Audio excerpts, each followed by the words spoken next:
고급강병을 하지 않으면 외국으로부터 받은 수모를 견뎌낼 수 없을 것이다. 우리가 힘을 키워야 된다.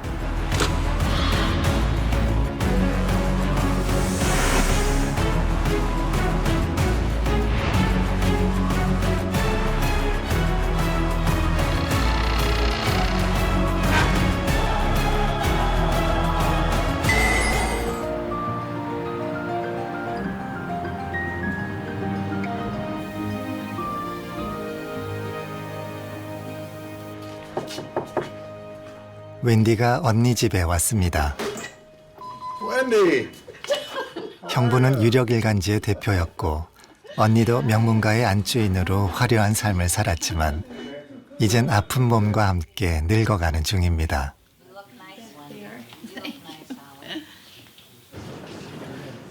하지만 이 대저택에는 찬란했던 시절이 남아 있습니다.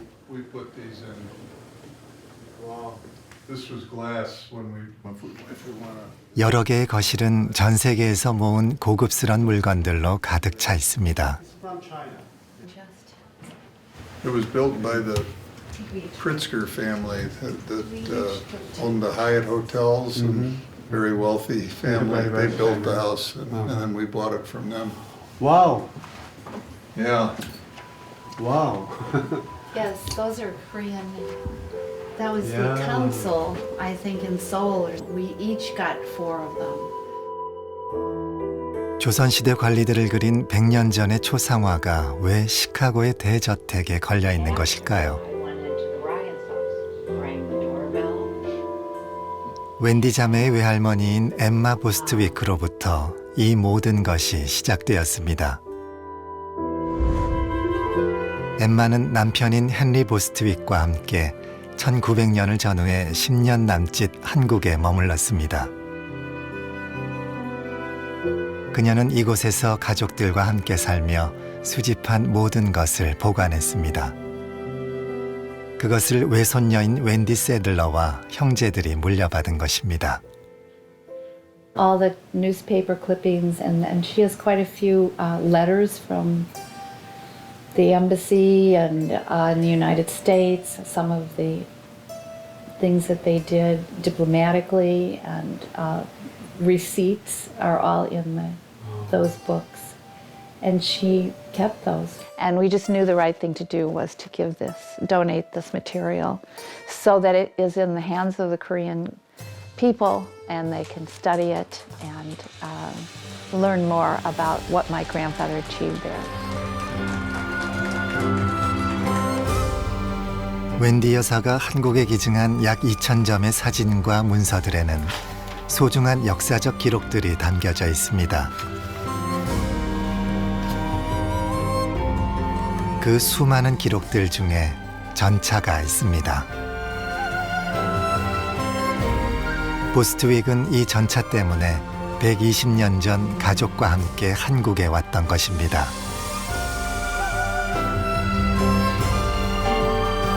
조선은 1899년 도쿄보다 앞서 전차를 개통했고 전차를 개통하기 10여 년 전에 이미 궁궐에 전깃불을 밝혔습니다.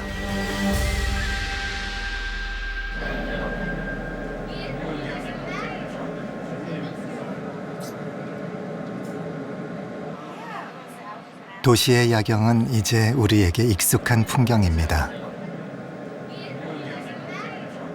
하지만 밤에도 빛나는 도시가 시작된 것은 불과 140년 전의 일입니다.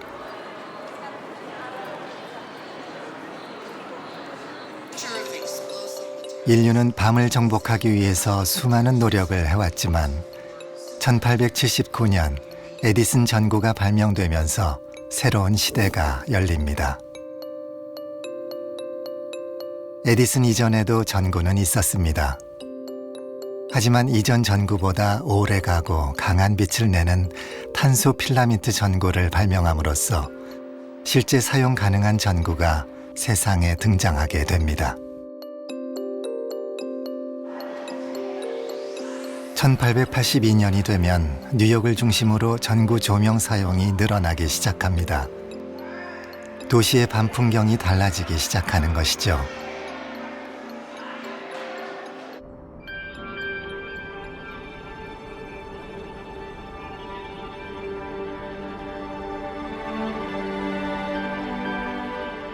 그런데 뉴욕에서 전등이 사용되기 시작하고 불과 5년이 흐른 뒤 경복궁의 맨 안쪽에 있는 건천궁에서 우리나라 최초의 전기 조명이 켜집니다. 건천궁과 향원정 일대에 750개의 전등이 불을 밝히고 어둠을 몰아낸 것입니다.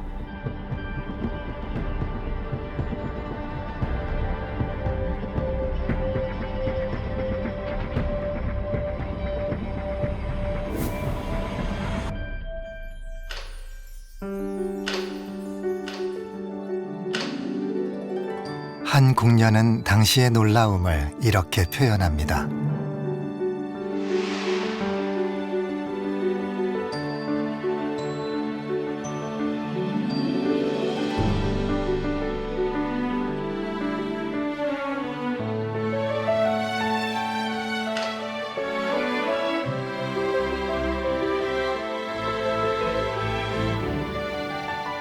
건천궁에 불이 들어온 것은 1884년 에디슨 전기회사의 전기설비 일체를 발주했기에 가능했습니다.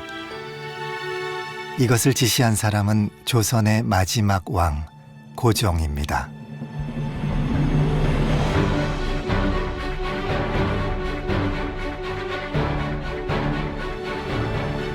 그는 어떤 사람이었을까요? 어렸을 때는 대원군한테 그러니까 도포자락에 쌓이고, 그리고 조금 청년기에는 민비 치마폭에 쌓이고, 그 다음에 민비가 죽고 난 다음에는 어쩔 줄 몰라가지고 우왕좌왕하고 그러다가 나라를 말아먹었다 이렇게 이제 얘기를 하죠. 그 40년 동안 뭘 한 거야? 40년이면 한 세대가 지났는데 도대체 뭘 했어? 이렇게 생각을 하지만 사실은 그동안 굉장히 많은 일들이 진행이 됐었어요.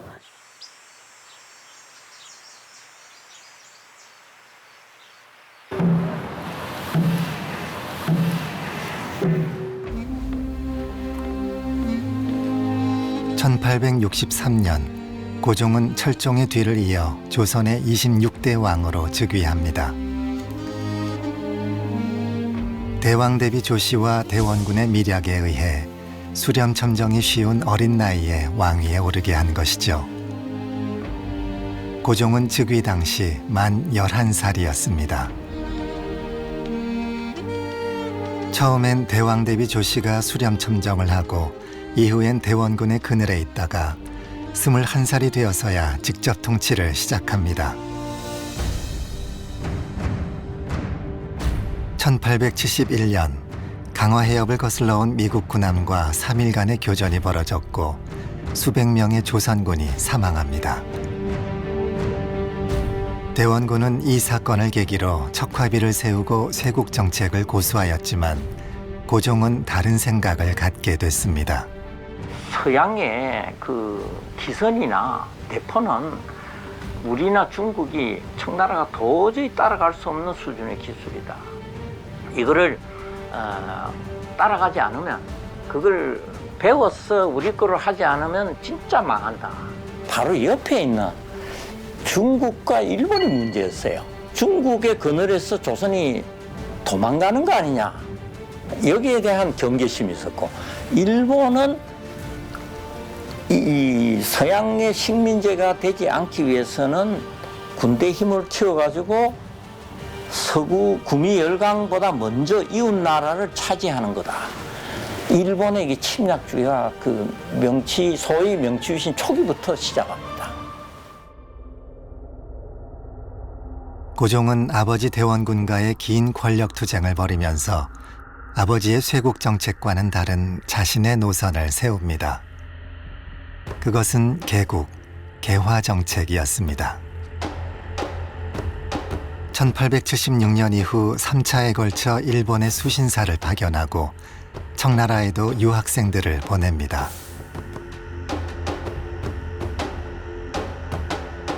서양식 군함을 구입하려고 다양한 시도를 합니다. 신식 군대인 별기군도 만듭니다. 부국강병이 초미의 관심이에요. 이 시대에 이걸 강병을 이루어야 된다. 우리가 힘을 키워야 된다. 강병을 하지 않으면 수모를 외국으로부터 받은 수모를 견뎌낼 수 없을 것이다. 부국강병을 하려면 과학기술이 필요하죠. 근데 그걸 하려면 도대체 그게 뭔지 실체에 대해서 고민을 해야 되고 그거에 대한 준비를 하기 시작합니다. 1882년 고종은 미국과의 수호 통상 조약을 체결하고 이듬해 개화파 인사들을 중심으로 한 친선 사절단을 미국에 파견합니다. 보빙사를 통해 전등 설비 도입을 타진했고 에디슨사의 전등 설비를 발주합니다.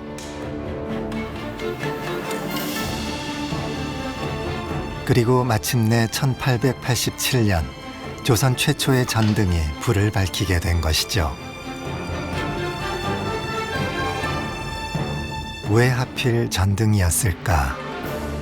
당시 그 산업혁명 이후 요즘 말하는 첨단 분야가 전기, 철도, 전신 이쪽입니다.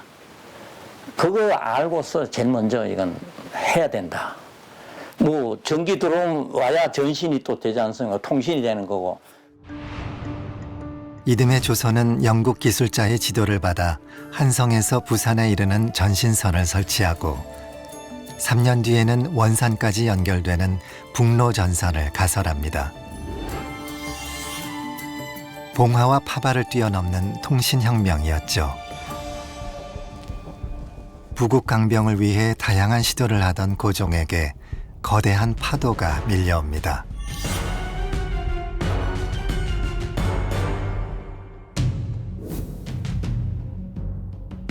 강대국 간의 대규모 전쟁이 그들의 땅이 아닌 우리의 땅에서 일어났습니다.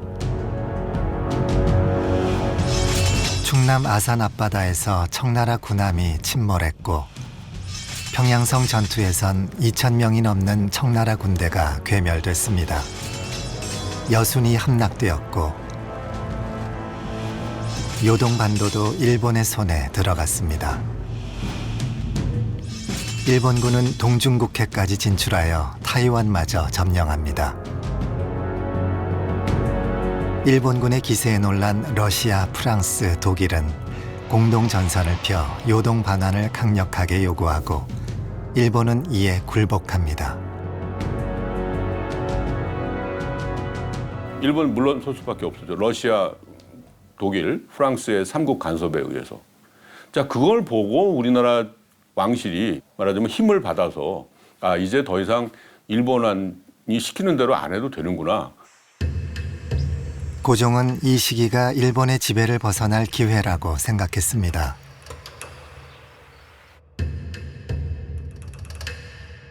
고종의 뒤에는 정치적 파트너이자 왕비인 명성 황후가 있었습니다.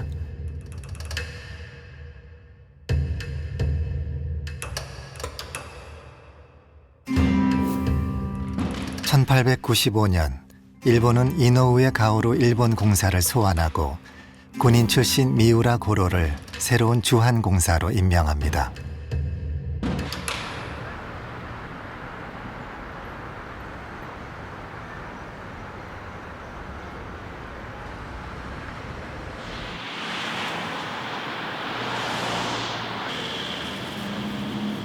일본 외무성 외교사료관에는 당시 일본 영사였던 우치다 사다치지가 쓴 문서가 보관되어 있습니다.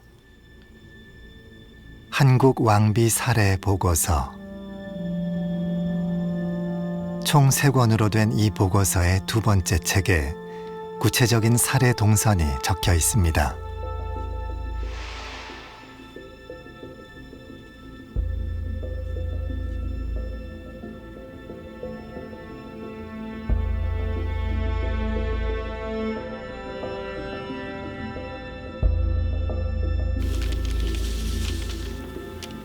별지로 보관된 지도에는 경복궁을 어떤 경로로 침투해 들어갔는지 상세 지도가 작성돼 있습니다. 일본인들과 이에 협조한 조선인들은 광화문 오른쪽을 통해 침투, 경회로 왼쪽을 지나서 고종과 민비가 기거하던 건청궁 곤령 앞 오코루를 습격합니다.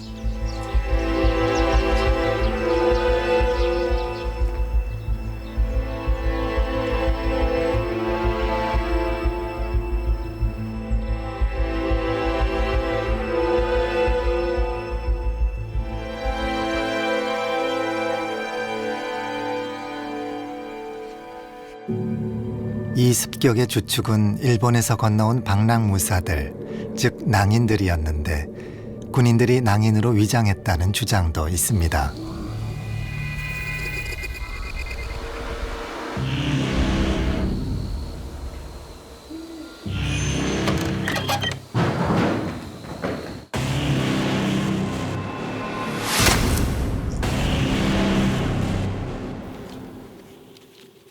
그리고 우치다 보고서에는 또 한 장의 지도가 있습니다.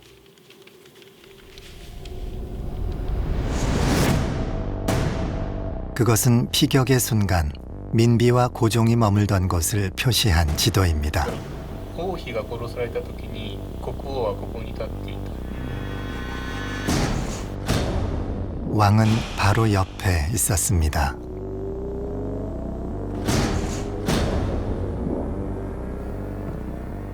살해된 민비는 경복궁 한쪽에서 불태워졌습니다.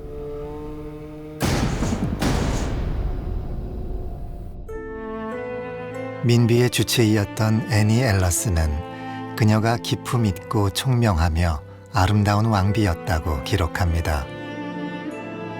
왕비는 44세 나이에 조선에서의 패권을 잡기 위한 일본 야욕의 희생양이 됩니다.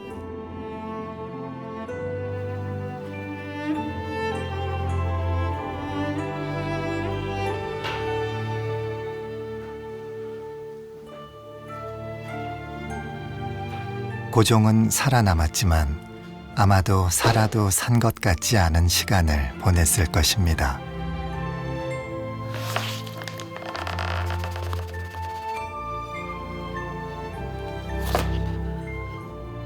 태어나면서부터 가부장 사회에 있었고, 가부장이라고 하는 건 가장 중요하게 내 가족들에 대한 보호가 원칙인데, 처음인데, 그 안방에서 민비가 자기 정치적 파트너십일 뿐만 아니라 자기의 아내이고 아이들의 엄마가 살해를 당했어요. 아주 처참하게. 그건 굉장히 두려웠을 것 같아요. 또 한 가지로는 자괴감은 엄청났을 것이고. 민비가 시해되고 약 4달이 흐른 뒤 고종은 러시아 공사관으로 거처를 옮깁니다. 동시에 김응집을 비롯한 친일 내각에 대한 면직, 체포령을 내립니다. 그리고 이 난국을 타게 할 새로운 승부수를 던집니다.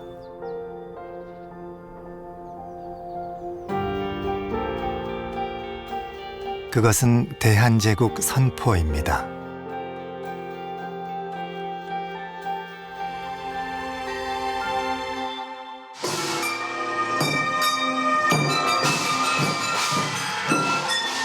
대한제국 선포는 그 시대의 독립선언이었습니다. 제국주의 열강들에게 포위되어 나라의 운명이 위태로웠던 시절, 고종은 만방에 우리는 독립국이라는 것을 공개적으로 밝히고 근대적 국가가 탄생할 것임을 선포한 것입니다.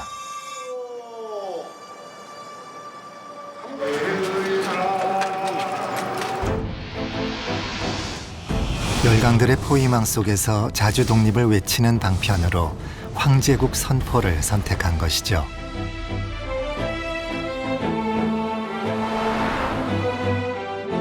(10월 12일) 고종은 원구단에서 상제에게 제사를 올립니다. 연호를 광무라 하고 스스로를 광무황제라 칭합니다. 그리고 광무개혁을 시작합니다. 광무개혁의 목표는 근대화와 자주독립입니다. 그것은 고종이 생각한 대한제국이 살아남는 유일한 방법이었습니다.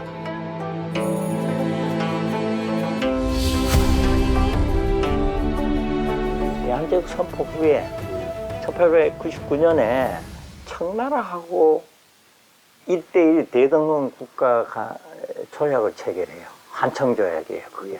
500년 내려온 조공책봉 체제를 떨쳐버린 것 같아요. 이 대한제국 동안은 고종이 개혁 정책을 하고 싶은 모든 것들을 다 했어요. 그러니까 1880년 이래로 부국강병을 위해서 자기가 기획했었던 것, 개화 세력이랑 얘기했었던 그 모든 것들의 작업이 이 시절에 다 일어납니다. 그러니까 팡 터진 거예요.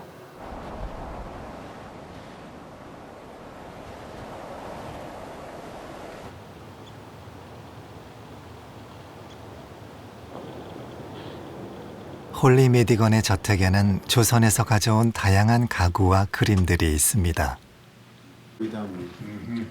그 중에서 100년도 더 된 것이라고는 생각하기 힘든 고급스러운 학자수가 있습니다.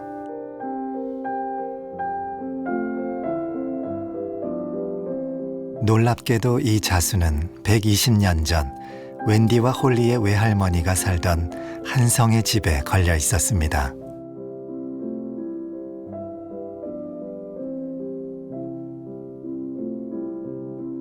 Our grandmother and grandfather had many Korean chests, and they brought them to that house in Broadway.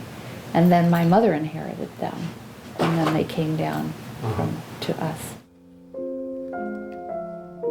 보스트윅은 샌프란시스코에 살던 사업가이자 엔지니어였습니다. 그는 한국에서 전기 사업을 하다가 1900년 엠마와 결혼합니다. 결혼 후 한성에 살게 된 엠마는 결혼식 부케를 포함한 모든 사진과 자료를 다 보관합니다.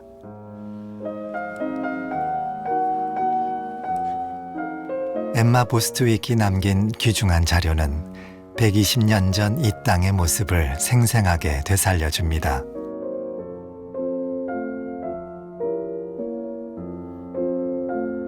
당시 종종 볼 수 있었던 표범 사냥의 현장과 호랑이 사냥의 기록도 남겨놓았습니다.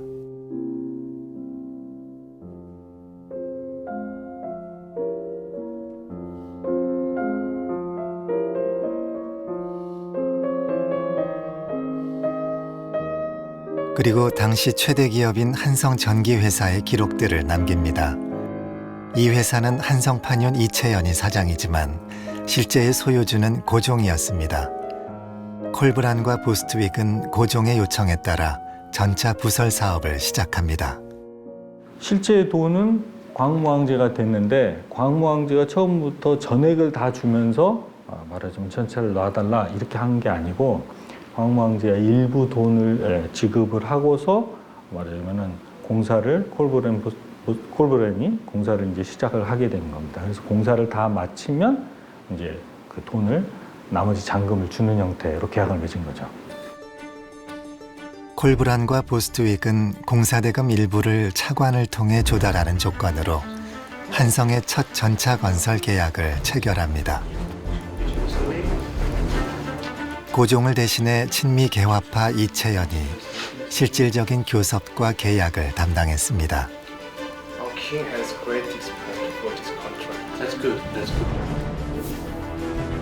남대문에서 홍릉까지 전차 궤도 건설 계약이 체결됩니다. 콜브란과 보스트윅은 발전 설비는 미국에서 가져오고 전차와 궤도 설비는 일본에서 구입합니다.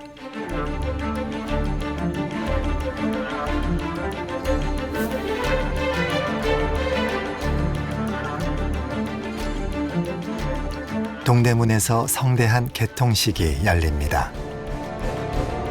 이날 보스트윅은 직접 열차를 시운전했고 사람들은 이 놀라운 문명을 경이로움으로 받아들입니다.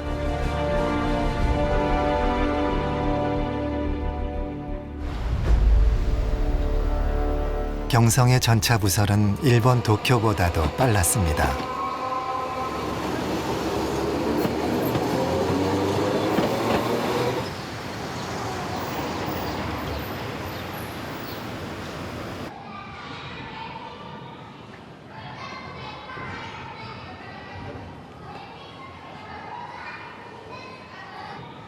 이곳에서 가장 오래된 전차는 1920년대에 운행되던 전차입니다.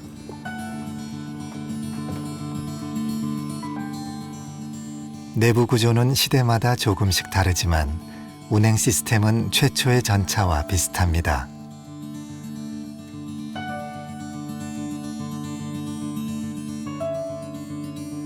전진 또는 후진이 되는 스위치, 그리고 브레이크가 운행 시스템의 전부입니다.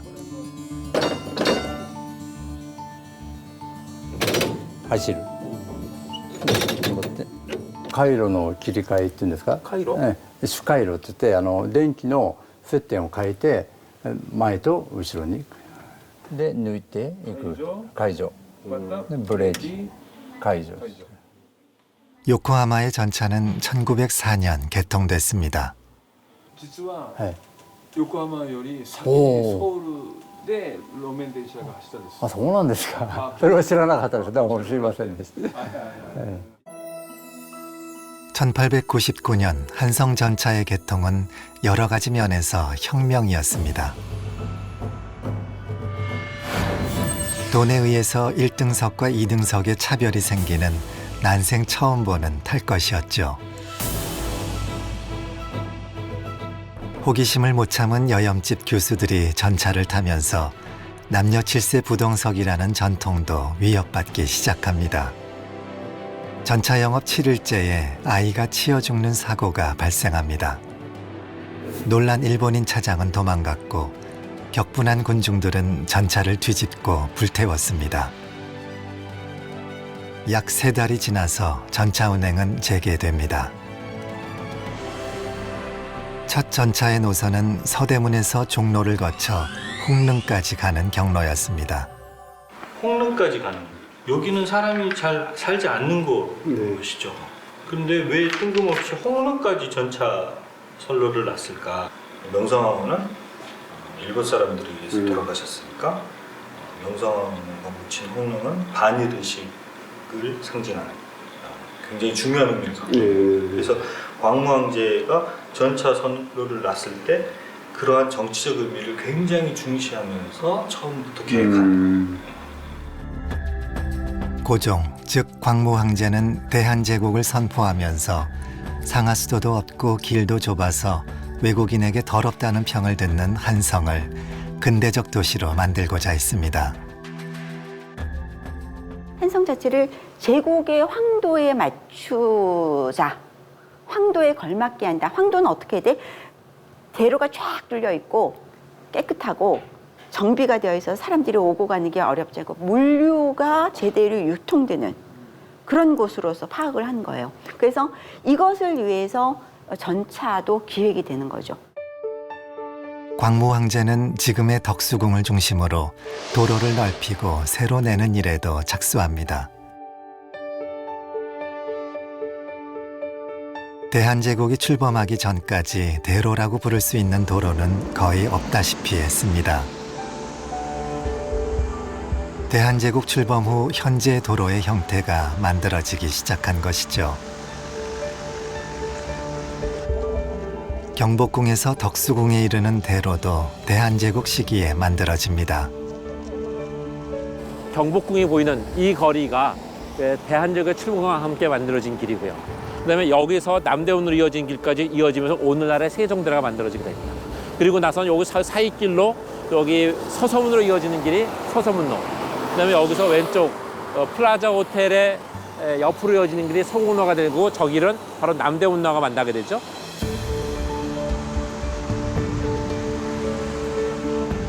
그리고 현재의 종로 2가에 한성전기 본사가 들어섭니다.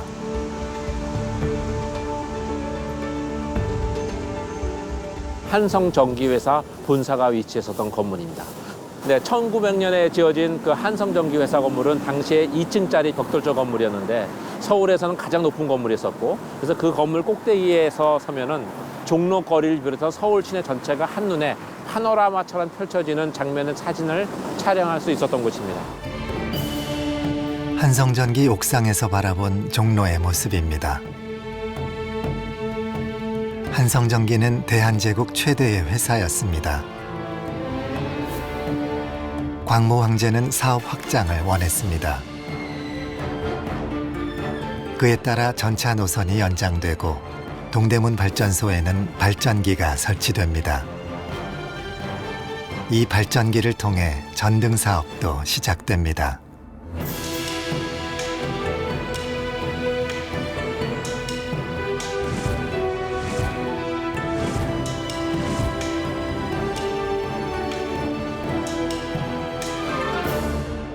그런데 문제는 이 다양한 공사에 들어간 공사비를 고종이 갚지 못하고 있었다는 겁니다.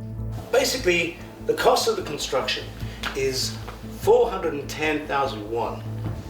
So far, we've received the down payment of 200,000 won. Plus, we also need the intermediate amount. We try our best to secure the necessary fund through the sales of ginseng. We ask for further patience. If the overdue amount isn't received by us on February 22, 1900, plus the 12% interest, you leave us no choice but to adhere to the conditions in the contract. You got that? 콜브란 측은 돈을 안 갚을 경우 한성전기의 모든 재산을 압류한다는 저당권 설정 계약을 해두었고 고종이 돈을 못 갚자 이 계약을 연장했습니다. 기본적으로 관료제를 유지하기 위해서는 돈이 너무 필요했고 두 번째는 근대화를 하려니까 돈이 더 필요하고 고종은 채권도 발행을 못했고요. 사실은 그 외국으로부터 차관 교섭은 계속 실패합니다. 왜냐하면 일본이 막으니까. Do you think they'll make the payments? Payment. I seriously doubt it. Considering the state of the Royal Treasury, it's impossible. Where does that leave us? We can't be short-sighted. If we negotiate further details, we should be able to secure it. I agree. We need more contracts. There's the extension of the roadworks, and we definitely need that construction for the waterworks. That's right. 주미 공사였던 알렌과 콜브란, 보스트윅은 당시 황실의 경제 상황이 넉넉지 않다는 것을 알았습니다. 당장 공사 대금을 받지 못하는 대신에 이들은 다른 권리를 요구합니다. 결국 광산 채굴권, 철도 부설권, 그리고 수도 공급 권리를 확보합니다. 황제는 왜 이 권리들을 주었을까요? 물론 재정이 그렇게 원활했던 것 같지는 않습니다. 그런데 따지고 보면 그 근본적으로 뭔가 뒤에 대외 정책 같은 게 있었던 것으로 광무 황제 입장에서는 지금 러시아하고 일본이 갈등의 그 주요 대상이란 말이죠. 그래서 한반도를 둘이서 누가 먹느냐를 두고서 막 갈등을 일으키고 있는데 이걸 조금 더 안정화시키려면 다양한 외국 세력들을 끄집어 들어와서 이해관계를 절충시켜야지 되겠다. 완충지대를 만들려고 한 겁니다. 그 대표적인 세력들이 말하자면 미국, 프랑스. 고종은 민비가 시해된 후 러시아 공사관으로 피신합니다. 러시아를 이용해 세력 균형을 만들고자 했지만 러시아와 일본은 로마노프 야마가타 협정을 통해 한반도에서 러시아의 정치적 우위를 인정하는 대신 일본군의 한반도 주둔을 허용합니다. 고종, 광무 황제는 러시아 공사관에서 머문 지 1년 만에 덕수궁으로 돌아옵니다. 그리고 생각합니다. 이제 믿을 것은 우리 자신밖에 없고 우리가 힘을 키우지 않으면 안 된다. 광무 황제는 독립협회의 결성을 후원하고 독립신문의 운영자금을 지원합니다. 소공로를 중심으로 국내외 기업의 수를 대폭 늘립니다. 생산을 늘리고 산업을 일으킨다는 식산 흥업 정책을 바탕으로 다양한 실업 학교도 세웁니다.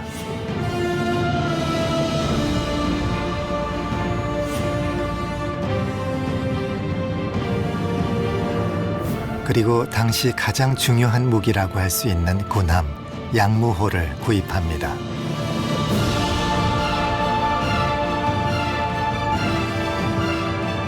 이렇게 자주 독립의 관점에서 고종은 다양한 외국 세력들의 균형을 원했고 이를 위해 미국을 적극적으로 활용하려 했습니다. 고종의 부국강병과 자주 독립 정책을 분신처럼 실행한 사람이 있습니다. 그는 고종의 금고직이라고 불렸던 이용익입니다.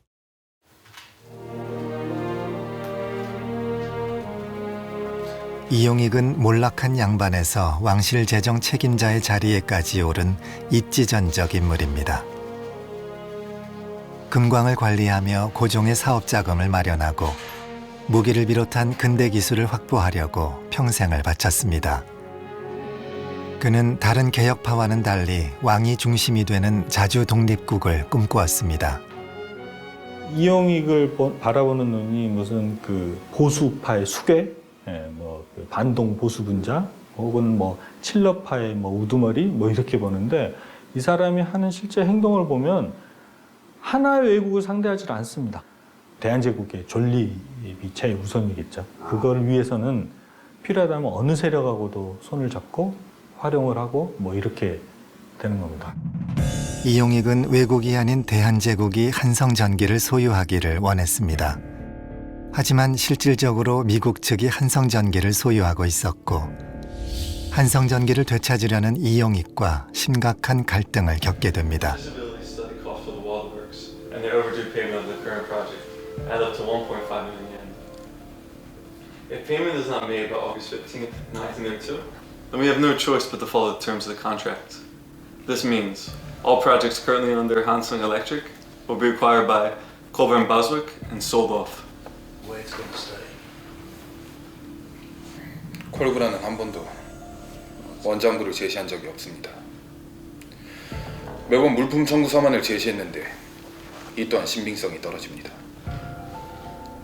환율 적용도 의심스럽고 또 당신들은 수수료를 이중으로 받았다는 의혹도 있습니다. 그리고 이 회사의 주인은 광무 황제인데 왜 이익은 당신들이 독차지하는 것입니까? We're not the cause of this problem. The problem stems from your end. 이용익 입장에서 한성전기는 고종의 돈으로 만든 회사인데 높은 이자와 장부 부풀리기를 통해 미국이 대한제국 최대 회사를 빼앗아가려 한다고 판단한 것입니다. 그래서 미국과 친미 개화파는 이용익의 적이 됩니다.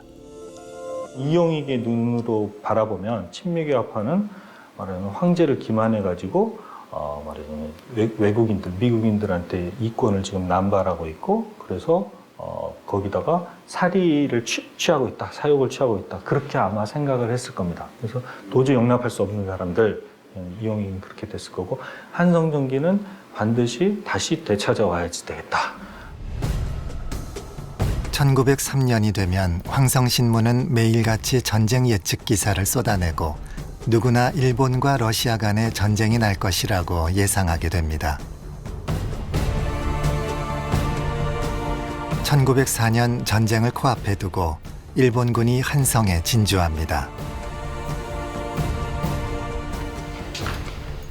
서로 상대방을 직위에서 끌어내리겠다고 폭언까지 하던 이용익과 알렌, 콜브란 측은 극적 합의를 합니다.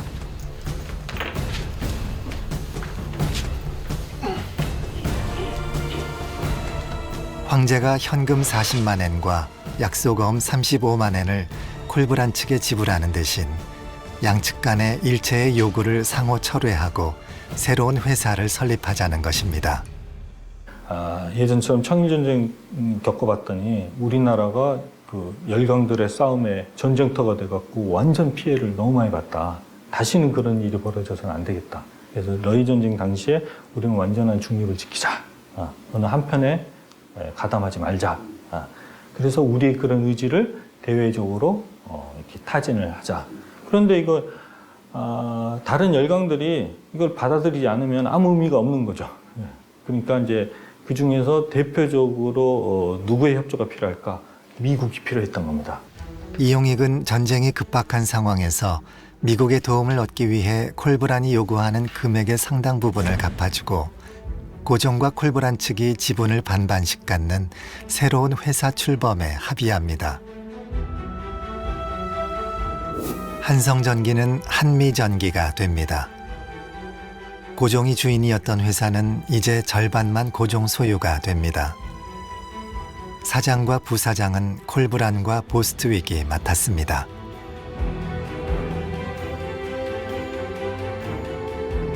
고종의 입장에서 시급한 것은 전쟁의 와중에 국가를 지켜내는 것이었습니다. 그 방법은 중립선언입니다. 전시 중립국 선언을 1월 달에 합니다. 그동안 준비했던 걸 일본 측이 승인을 안 하니까 수락을 안 하니까 하는데 5개국에서 전시중립국 승인 답이 왔어요. 근데 이게 일본이 완전히 무시합니다. 1904년 2월 8일 일본군이 여순항을 기습 공격하면서 러일 전쟁이 시작됩니다. 일본군은 대부분의 전투에서 승리하고 마지막 대마도 해전에서 러시아 전함 8척을 침몰시킴으로써 전쟁을 승리로 마무리하죠.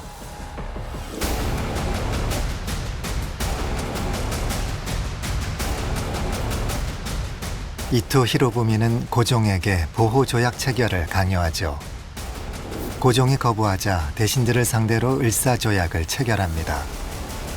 이로써 대한제국의 외교권은 박탈됩니다.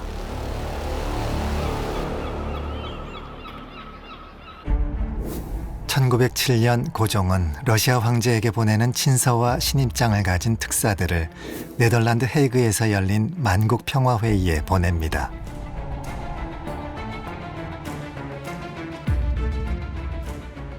그러나 특사들은 회의장에 입장조차 하지 못했고 특사 중에 한 사람인 이주는 현지에서 사망합니다.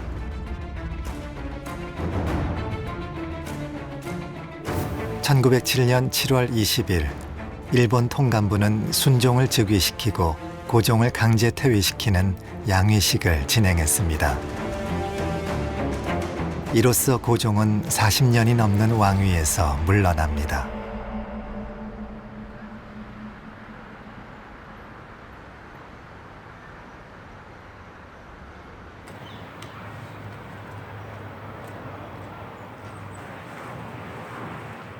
고종 퇴위 후 근대화의 상징이었고 대한제국의 거대 기업이었던 한미전기는 일본이 만든 가스회사인 일한와사에 매각됩니다.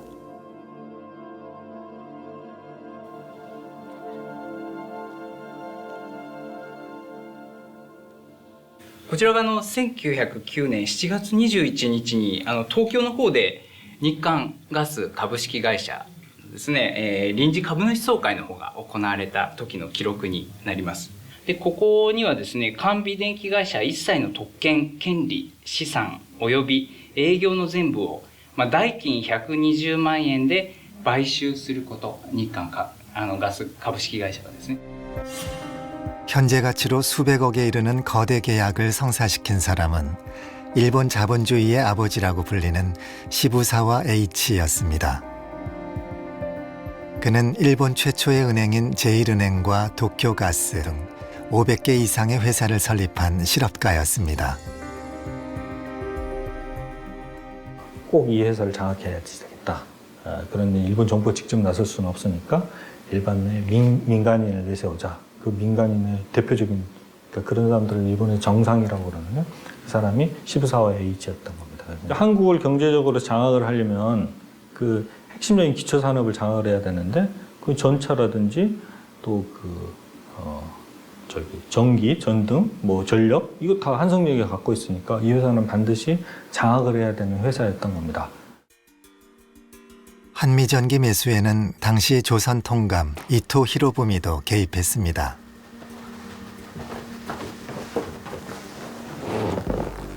한손電機の経営状態を調査したところ、財産価値は87万ウォンと評価されます。したがってコブランが要求する150万ウォンはとんでもない金額です。한센電機は他製式上セシデに得るセシデ会社だ。どんな犠牲を払っても買収て。 1909년 대한제국의 간판기업 한미전기는 일본의 소유가 됩니다.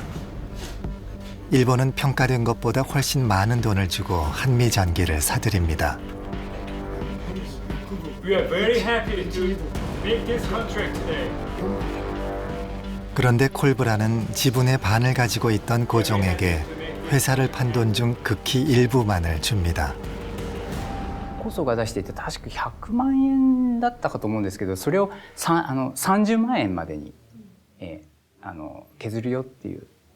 だから要は高僧さんに、まあ、70万ぐらいはですねこうチャラにしちゃうってことですね。100万ぐらい出してて、30万までコルブラの方でも30万俺が責任を持って高僧にはちゃんと言うからっていうことで、それで買収金額をなるべく低く抑えようということを日韓ガス側にこう提示をしてきた。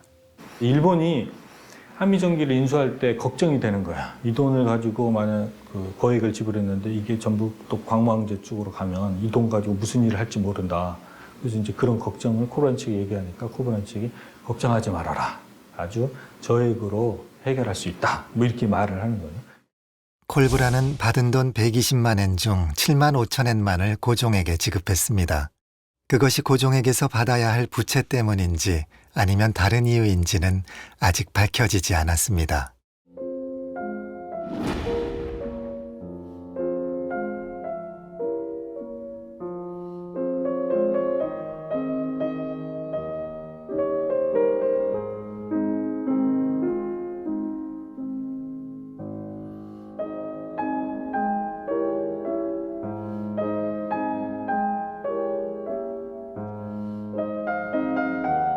고종의 관을 실은 장례 행렬은 이젠 일본인의 소유가 된 옛 한성전기 사옥을 지나 금곡의 홍릉으로 향했습니다.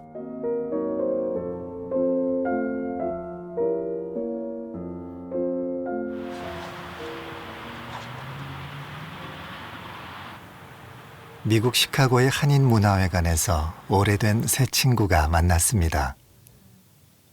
웬디 여사는 할머니가 남긴 오랜 사진들을 처음 발견하고 친구인 김형주 씨를 통해 재미사학자 함성택 박사에게 사진 연구를 부탁했습니다. Dr. Ham said, "Oh, this is a gold mine." Do you remember saying that? Oh, this is a gold mine. And he just flipped through the pages of the book. 함성택 박사는 보스트윅 연구에 몰두했고 몸이 불편해진 지금도 이 자료에 큰 애정을 갖고 있습니다. He said, I visited 3 countries. Japan doing very well because they started early. Which China is a powerful country, but Korea is the smartest one. Korean, we taught them one thing, then 1 week later, they know 10 different things. Korea is stupid, not educated, selfish people. But now we are the only rich country. So his guessing was right. 120년 전 근대화를 통해 부국강병을 이루려는 고종의 꿈은 좌절됐습니다.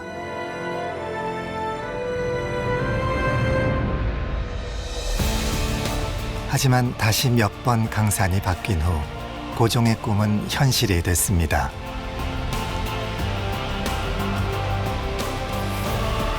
지금 우리는 최고의 풍요를 누리고 있지만 이 풍요의 시대에도 고종의 문제의식은 유효합니다. 도저히